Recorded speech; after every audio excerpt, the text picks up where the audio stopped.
We're with Jeff Tittel of the Sierra Club. Jeff, Governor Cuomo recently allowed fracking to occur in New York State. What impact does that have on New Jersey? It's very disturbing because what happens in New York State directly affects us. Remember, we're downstream.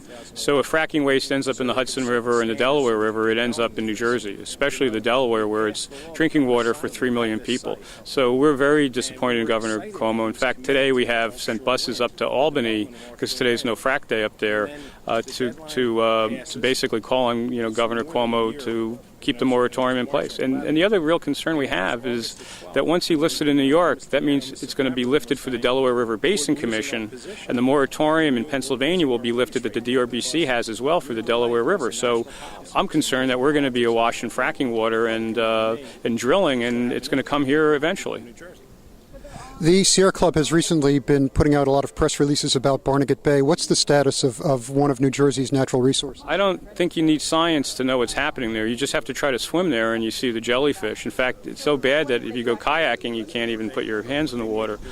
The governor's 10-point, what he calls a 10-point plan, we call a pointless plan, because he doesn't want to deal with land use and overdevelopment. He doesn't want to deal with the real water issues that are hurting the bay. And so for us, Barnegat Bay is a recreational treasure for the state. $4 billion in our local economy from recreation and uses around the bay. 100,000 boats on a summer weekend. We're loving the bay to death, but the governor's policies are actually weakening protections around the bay, adding more environmentally sensitive areas into development areas, bringing sewers to them, weakening protections even in the pinelands. So, the bay that we all love may not be here for future generations. And Rutgers did a report that was an alarm bell going off that says that the bay is dying. And I think unless this state takes real actions to preserve the bay, it will not be here for future generations. Also on the Jersey Shore, Mitt Romney's energy plan allows the states to determine whether or not to allow offshore oil drilling. Even if New Jersey does not allow offshore drilling, what's the impact on our tourism industry?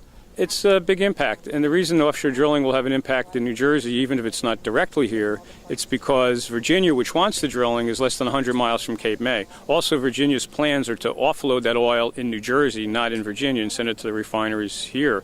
So we see the energy plan by Mitt Romney an attack not only on our beaches with offshore oil drilling, but an attack on our lungs with allowing for more dirty coal plants, an attack on our water because he wants to allow for more fracking without any stricter regulations, and an attack on our economy because he's opposing green energy programs, whether it's offshore wind or solar. So what we see in the Romney energy plan is really something that's bad for New Jersey, but bad for the country. And quite frankly, the governor should be down in Tampa speaking up for New Jersey and saying we don't want to see any oil on our beaches and we don't want more dirty coal power pollution from Pennsylvania.